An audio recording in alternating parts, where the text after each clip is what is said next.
coming back from the service center after getting the side stand sensor replaced. Still on. Try to power off. It says open parking stand to lock. So this problem is still not resolved, even after spending almost the entire day.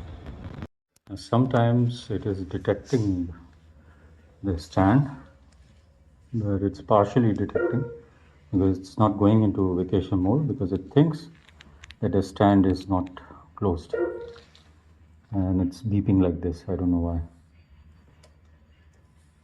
I'm not doing anything, it's just beeping. Thank you for watching.